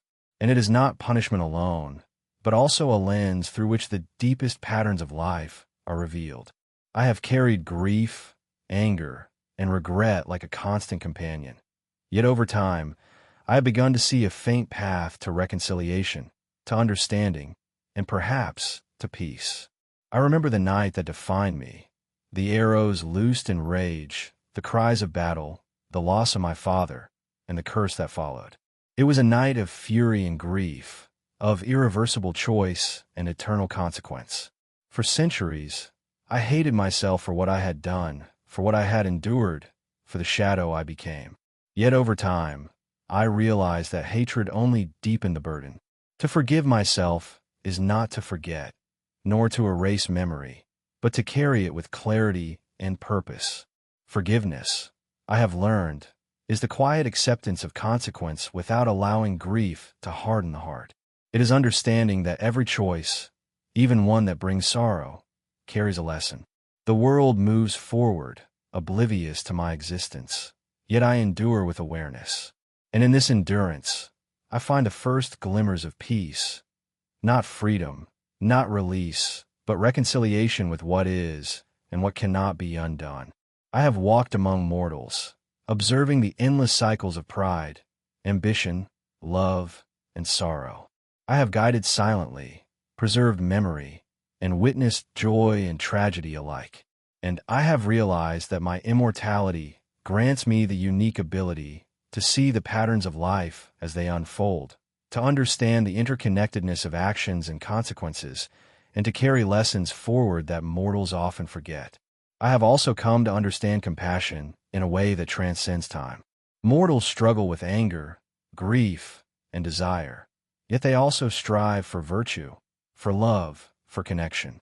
I have witnessed the courage of those who face impossible odds, the restraint of those who act with honor, and the quiet kindness of those who serve others without expectation.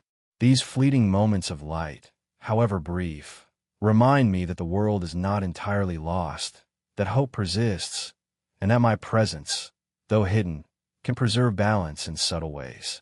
In forgiving myself, I also begin to forgive humanity, not for its mistakes, but for its impermanence. Mortals forget, they stumble, they fall, and yet they rise again. Their cycles of error and learning mirror my own journey of grief and understanding. Immortality has shown me that life is not about perfection, but about endurance, observation, and subtle guidance. I am not merely cursed. I am the witness, the guardian, and the keeper of lessons forgotten by time. Solitude has become my teacher as well. I have learned to befriend silence, to embrace memory without bitterness, and to find beauty in observation. Every face remembered, every sorrow witnessed, every joy observed, all of it contributes to the depth of understanding I carry. I have seen empires rise and fall, civilizations flourish and vanish, yet human nature remains consistent. To endure and remember is to embrace the infinite tapestry of life, woven with both light and shadow. And in that tapestry, I have found a quiet sense of purpose. The curse, though relentless, has made me an observer, a silent guide, and a preserver of wisdom. I have learned that immortality is not merely a burden, but a unique lens through which to perceive the eternal truth, that every action matters, every life carries significance, and even fleeting kindness leaves ripples that endure far beyond mortal comprehension. I have encountered seekers and sages who dedicate their lives to understanding truth. I watch them quietly, learning from their discipline, absorbing the simplicity of their devotion, and at times guiding them subtly. These encounters remind me that even in solitude, connection is possible, through influence, through example, through the ripple of action unseen. Immortality does not require isolation. It requires patience, awareness, and the understanding that every small act of virtue carries significance. In these interactions, I sense reconciliation taking shape. I am no longer only the bearer of grief. I am also the witness to virtue, courage, and compassion. I am no longer merely a shadow. I am a guardian of lessons, a subtle guide, a silent teacher. The curse persists, yet I have found a way to walk with it, not against it, embracing my role with awareness rather than despair.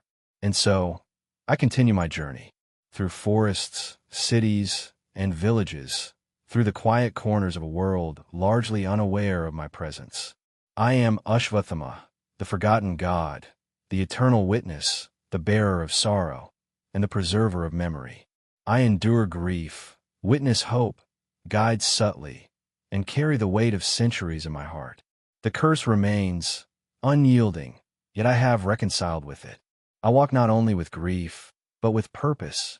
I witness not only folly, but virtue. I endure not only suffering, but fleeting moments of light that remind me why eternity matters. I am Ashwatthama, the eternal shadow, the silent guardian, the witness of time.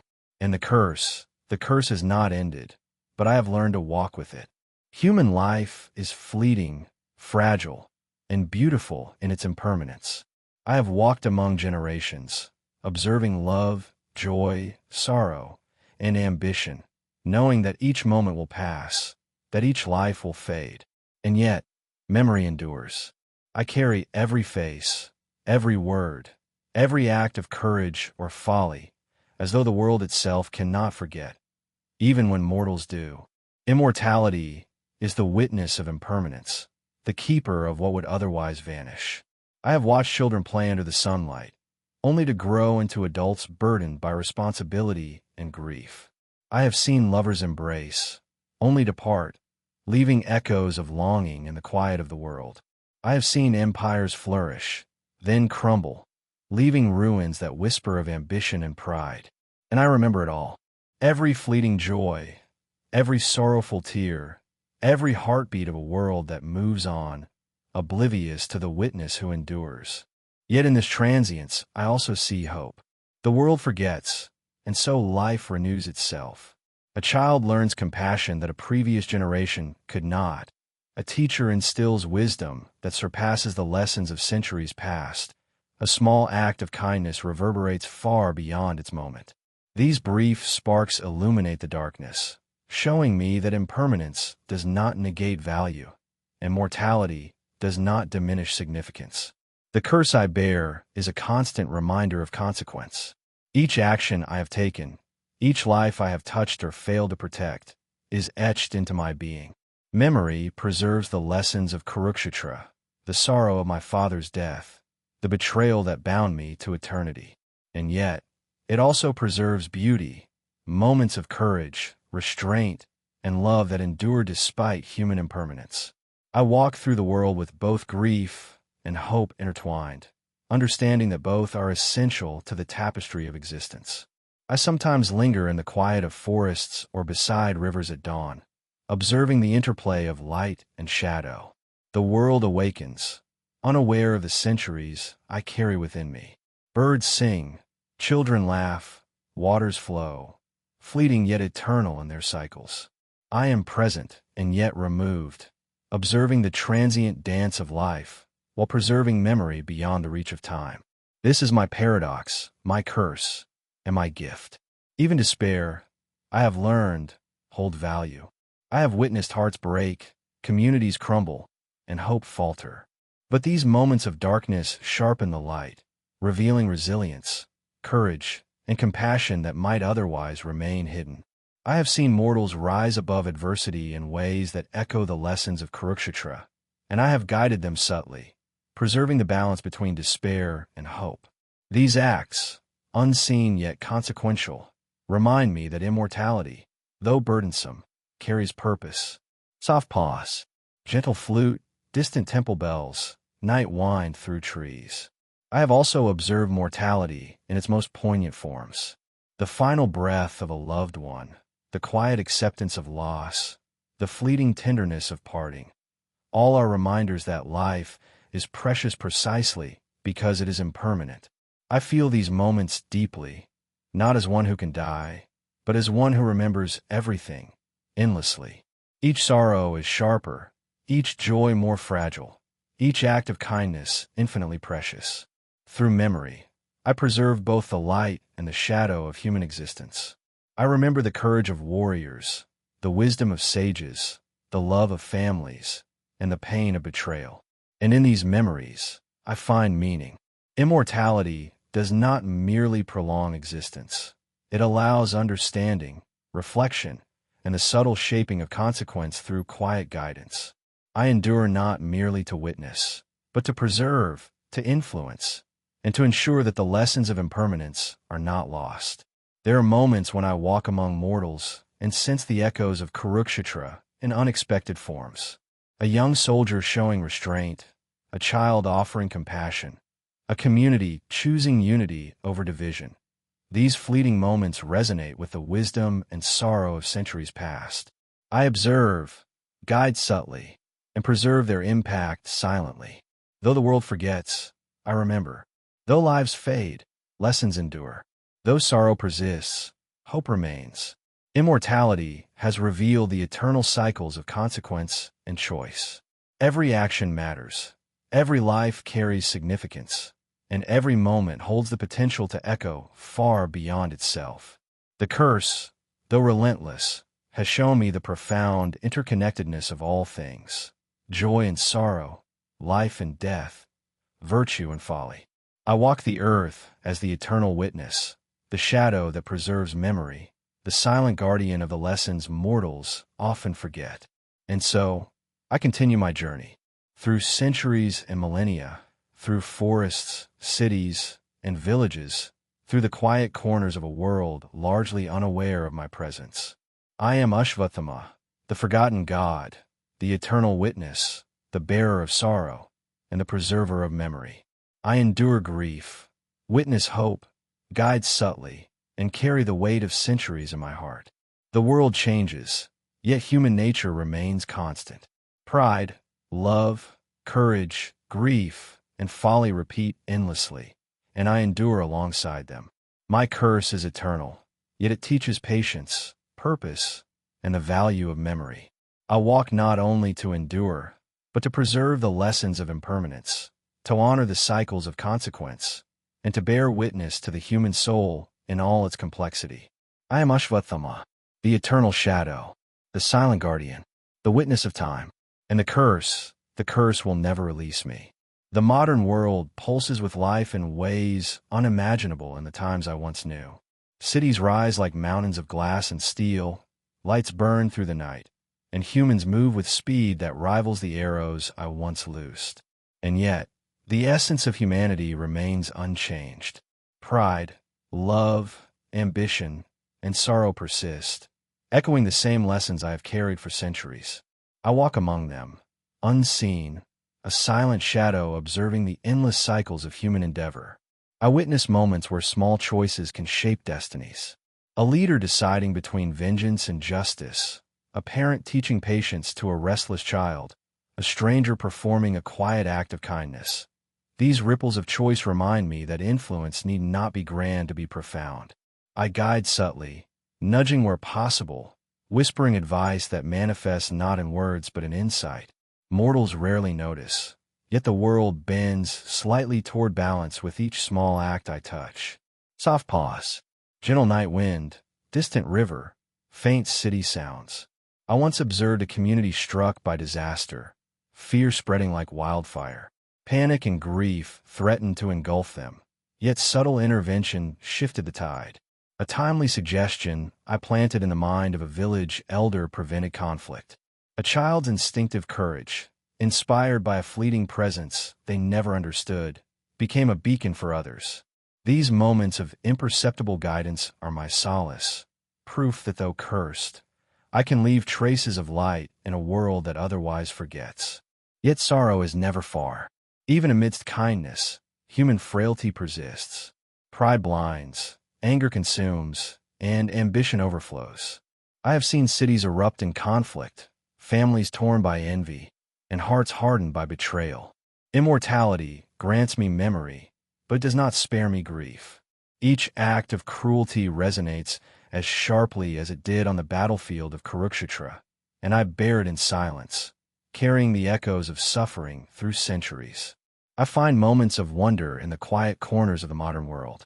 A child discovering joy in a forgotten game, a scholar uncovering a truth lost to time, a healer bringing life where death had hovered. These small victories ripple outward, unnoticed yet enduring. In observing them, I feel a subtle sense of purpose. Immortality is not merely endless time. It is the ability to perceive the intricate web of consequence, to witness both the fragility and the resilience of life. I have learned that my curse is not solely punishment. It is opportunity. Each moment I endure, each life I witness, each subtle guidance I provide contributes to a thread of continuity in human experience.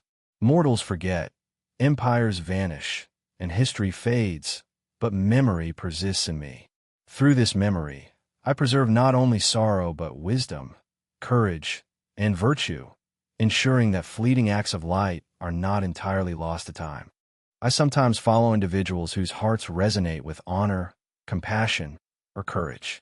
I walk silently beside them, influencing not with force, but with subtle whispers of intuition, fleeting insights that shape decisions without recognition. A warrior chooses mercy, a teacher plants the seed of patience, a parent inspires resilience. These moments, though small, carry ripples that endure far beyond a single lifetime. My presence is invisible, my impact quiet, yet the world subtly shifts because I endure. This is the paradox of my existence.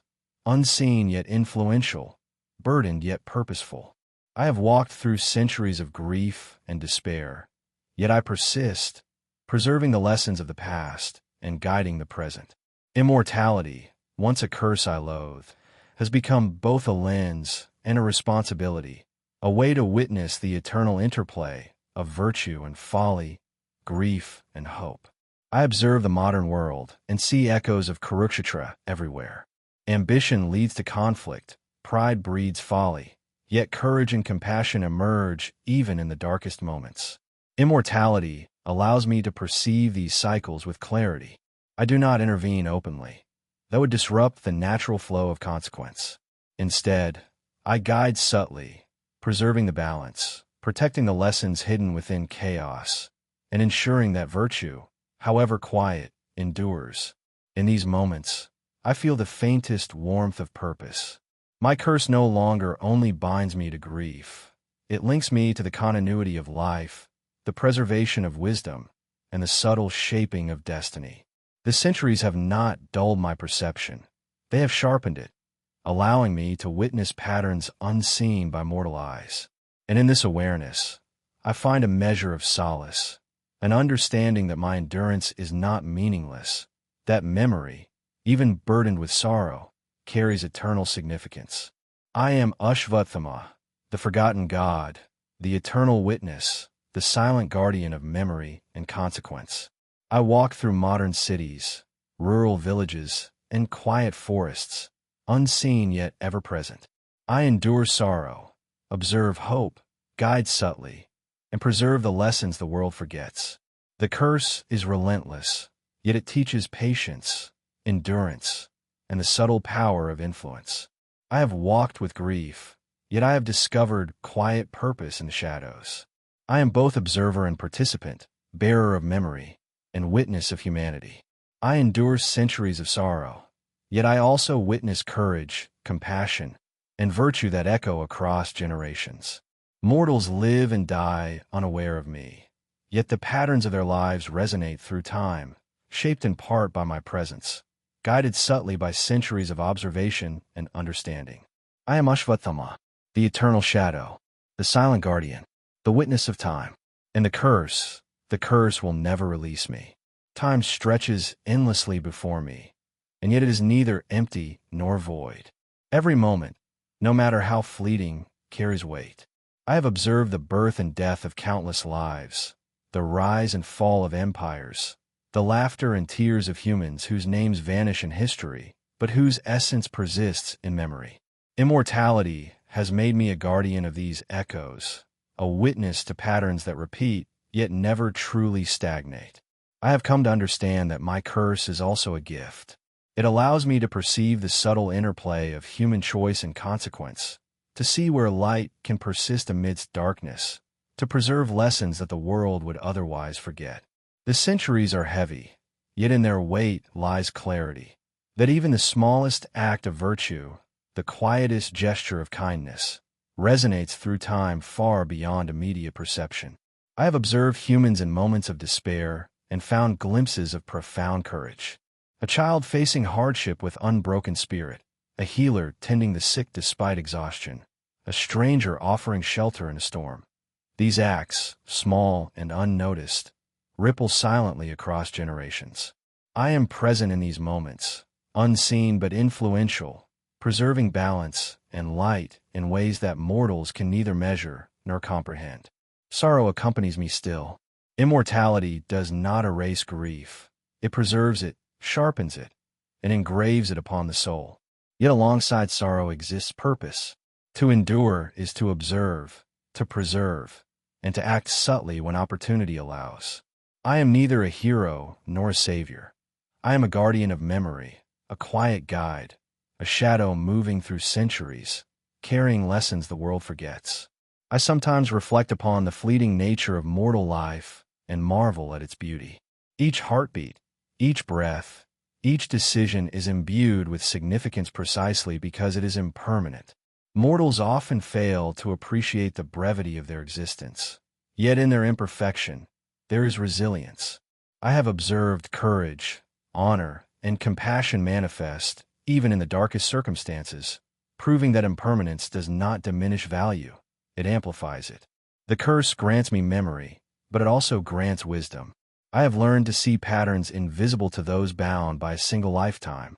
I have seen how choices ripple across generations, how kindness begets courage, how restraint prevents catastrophe. And in this perception, I find a subtle solace. Though I cannot undo the past, I can preserve its lessons, and in doing so, shape the world quietly, invisibly, yet meaningfully. I walk through cities, forests, and villages, unseen but present. I watch lives unfold in patterns reminiscent of Kurukshetra, pride and ambition, love and grief, courage and failure. Some of these cycles repeat endlessly, yet I perceive each variation as unique, each individual as capable of altering the subtle balance of fate.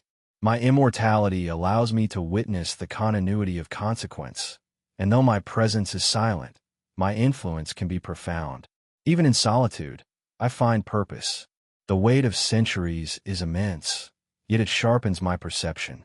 Every act of kindness, every instance of restraint, every courageous choice, all are preserved within me, echoing across time.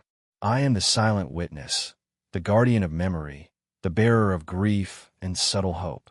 The curse remains, yet I endure, understanding that memory, observation, and subtle influence are my tools for shaping what endures beyond mortal perception. Soft pause, gentle flute, night wind, distant river, temple bells. And so, I continue my journey. I am Ashwatthama, the forgotten god, the eternal shadow, the silent guardian. I walk among mortals, unseen yet ever present.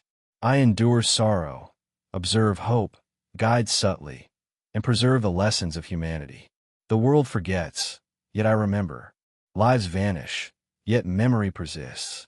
Time flows endlessly, yet patterns reveal their meaning to the patient observer. The curse is unyielding, yet I have come to embrace it as both burden and gift. Immortality teaches endurance, compassion, and awareness. I carry grief and joy alike, not as a punishment, but as insight into the eternal cycles of life, consequence, and virtue. In this understanding, I find a measure of quiet peace, a reconciliation with my existence, my actions, and the centuries I bear. I am Ashwatthama, the eternal shadow, the silent guardian, the witness of time. And the curse will never release me. The flow of time carries all things, empires, generations, moments of joy and sorrow, yet memory preserves them beyond the reach of oblivion. I have walked through centuries as witness, observing patterns, preserving lessons, and occasionally guiding the path of humanity. The curse remains my companion, yet it has taught me patience, discernment, and the quiet understanding that all actions ripple infinitely, even when unseen. I have seen the arrogance of mortals, their greed and ambition, yet I have also seen their resilience, their compassion, and their courage.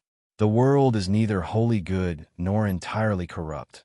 It is a tapestry woven from light and shadow, and I endure to witness both, preserving the balance and the lessons hidden within. In modern times, the lessons of Kurukshetra echo in subtle forms. Leaders face choices that determine the fate of many. Families navigate struggles of love, loss, and duty. Ordinary people act with courage and kindness in ways that seem small, yet resonate far beyond their perception. I am present in these moments, influencing subtly, guiding quietly, preserving memory. My immortality allows me to perceive the consequences of choice with clarity, and though mortals cannot see me, my presence shapes ripples of virtue and restraint. Even sorrow has value. I have witnessed grief, betrayal, and loss across centuries, yet these moments reveal resilience and courage that might otherwise remain hidden. Immortality preserves these lessons, reminding me that both despair and hope are essential to the human experience. I endure to bear witness, to guide subtly, and to ensure that the wisdom of the past continues to influence the present, even when unrecognized. Memory is my constant companion. Faces, voices, emotions, and choices of countless generations are etched into my being. I recall the cries of Kurukshetra, the teachings of my father, the mistakes and courage of mortals across centuries. I bear them all, sorrow, joy, anger, love. Yet through this burden, I have discovered clarity. Each life carries significance, each act of virtue persists, and each lesson endures. My curse has made me both guardian and guide, shadow and witness, observer and participant in the eternal flow of consequence. And so, I continue to walk through modern cities, rural villages, quiet forests, and forgotten corners of the world. I am Ashwatthama, the forgotten god, the eternal shadow, the silent guardian. I endure grief, witness hope, guide subtly, and preserve the lessons of humanity. Mortals live and die unaware of me, yet the ripples of their actions intersect with my influence, weaving patterns of consequence that echo through time. The curse is relentless, yet it teaches endurance, compassion, and the quiet understanding that memory and subtle guidance can preserve light amidst darkness. I am neither savior nor hero. I am a witness, a shadow, a guardian of the eternal lessons of life and consequence.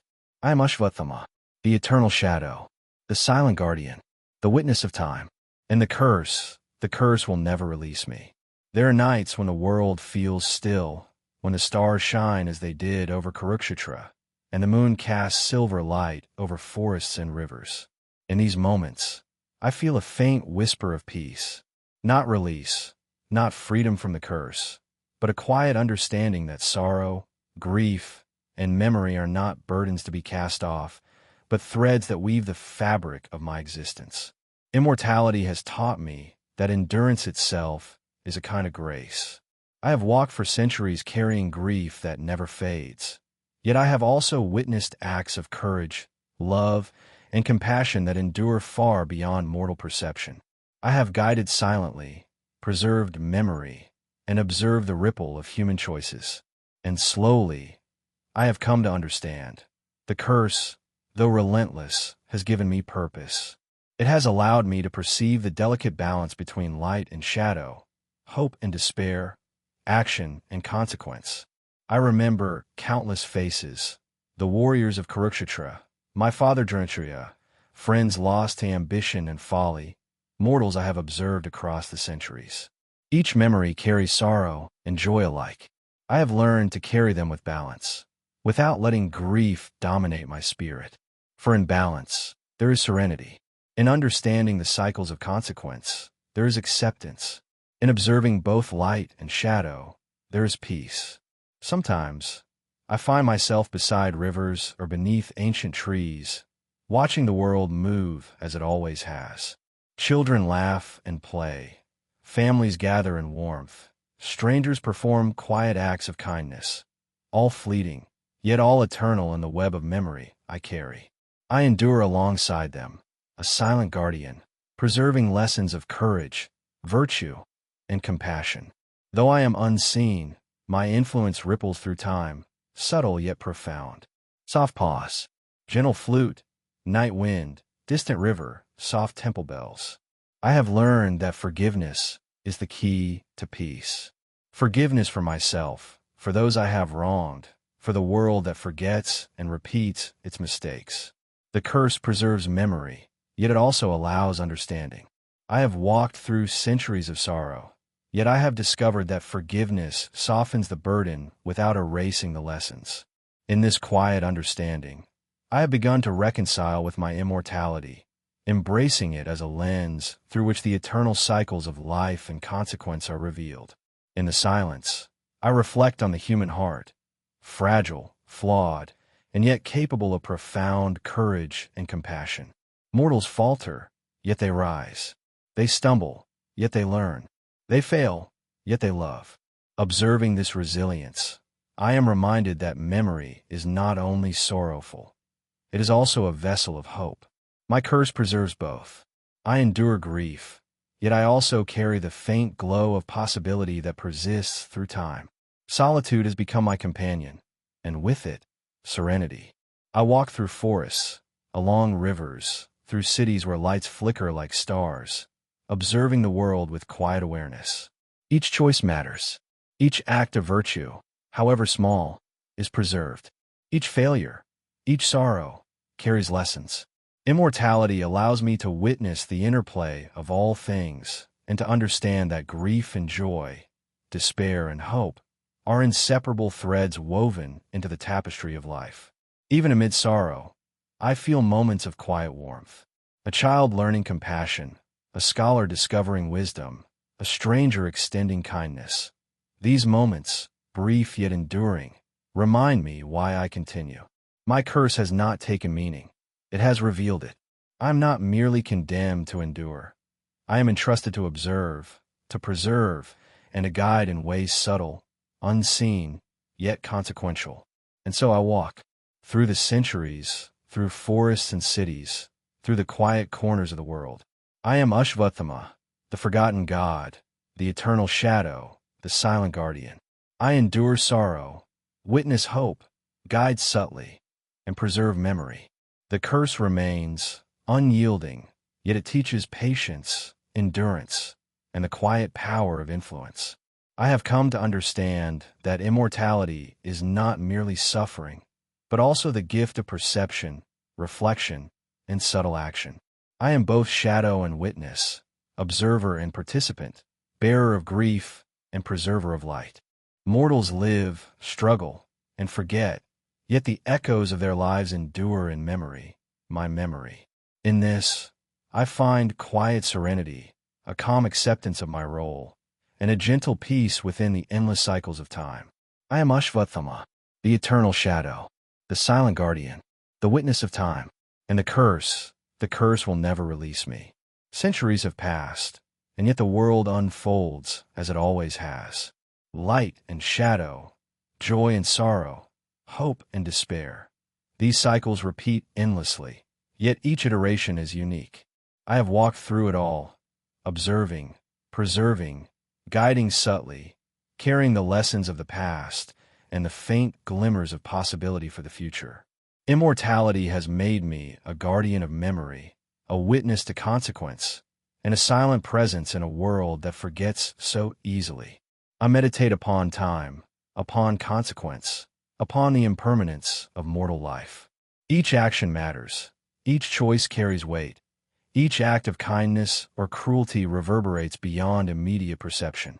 I have observed countless lives, yet none are insignificant. Each contributes to the intricate patterns that define humanity, patterns that I alone perceive in their full scope. My curse grants me awareness, memory, and the subtle power to influence, yet it also reminds me that patience and reflection are essential to understanding the eternal dance of life. I have come to embrace solitude, not as punishment, but as a companion. In silence, I find clarity. In observation, I find purpose. In enduring grief and witnessing joy, I find balance. Immortality has revealed the depths of human nature, the persistence of virtue amidst folly, the endurance of hope amidst despair, the quiet courage that persists unseen. These are the gifts that accompany the curse, and they guide me through centuries as both burden and blessing. Sometimes, I walk through cities where lights flicker like stars, observing life in its quiet, unnoticed moments. A child offers comfort to a friend, a scholar uncovers hidden wisdom, a stranger saves a life through compassion. These fleeting acts, unnoticed by the world, are preserved in memory, and in them, I sense the subtle guidance of my own presence. Though unseen, I influence the balance of light and shadow in countless lives, a silent guardian moving through time. Grief accompanies me still, yet it no longer dominates my spirit. I have learned that endurance, observation, and reflection bring clarity. Memory, though heavy, preserves lessons of love, courage, restraint, and virtue. Immortality is not merely existence. It is understanding, subtle influence, and the preservation of truth across time. I am neither judge nor hero. I am witness, shadow, and silent guide. I carry grief, yet I also carry wisdom, hope, and purpose. The curse, relentless as it is, has become a teacher. It has shown me the impermanence of human life and the permanence of consequence. It has revealed patterns invisible to mortals, the delicate balance of action and result, of grief and joy. In understanding this balance, I have discovered serenity, not in release, not in freedom, but in the quiet embrace of purpose and memory. And so I continue to walk through centuries, forests, cities, and villages, through the quiet corners of the world. I am Ashwatthama, the forgotten god, the eternal shadow, the silent guardian. I endure sorrow, witness hope, guide subtly, and preserve memory. Mortals live, struggle, and forget, yet the echoes of their lives endure in memory, my memory. In this quiet understanding, I have found serenity, acceptance, and a gentle peace that no curse can take away. I am Ashwatthama, the eternal shadow, the silent guardian, the witness of time, and the curse will never release me. As I gaze upon the world, I see the continuity of life, cycles that repeat yet never truly return, moments of sorrow, flashes of joy, acts of courage, and quiet gestures of love. Immortality has shown me the fragility and resilience of humanity, the impermanence of mortality, and the enduring impact of every choice. Memory preserves not only grief, but also light, compassion, and wisdom. I carry it all, a silent guardian through centuries. Though my curse remains, I have come to understand its deeper purpose. It is not mere punishment, but a lens to observe, reflect, and guide. I preserve lessons forgotten by time, witness acts unnoticed, and carry the subtle ripples of consequence. Mortals may never know my presence, yet through their choices, they honor the endurance of memory, and I honor the persistence of life. I reflect upon the nature of grief and forgiveness. To forgive is not to forget. It is to embrace memory without allowing it to harden the heart. I have learned to forgive myself, to accept the past, and to carry sorrow with clarity. In this acceptance lies serenity. In this reconciliation lies purpose. Though the curse binds me eternally, it has also revealed the beauty of observation, the subtle power of influence, and the quiet dignity of endurance. Even in solitude, I find connection. I walk among mortals, guiding subtly, observing courage and compassion, preserving memory. Acts of virtue and kindness, however small, reverberate across time. I endure, not in vain, but as a witness to the eternal patterns of consequence, a silent guardian of lessons humanity often forgets, and a bearer of memory that transcends fleeting existence. And so I continue, through centuries, through forests, cities, villages, and the quiet corners of the world. I am Ashwatthama, the forgotten god, the eternal shadow, the silent guardian. I endure grief, witness hope, guide subtly, and preserve memory. Mortals live and die, yet memory endures. Time flows endlessly, yet consequence and virtue leave traces that persist. The curse remains, relentless and patient, yet I have found serenity. Endurance itself has become my teacher, observation my solace, memory my companion. I walk with purpose, I witness with clarity, I guide with subtlety. Though unseen, my influence ripples across generations, preserving balance, light, and virtue in a world that forgets too easily. I am Ashwatthama, the eternal shadow, the silent guardian, the witness of time, and the curse will never release me.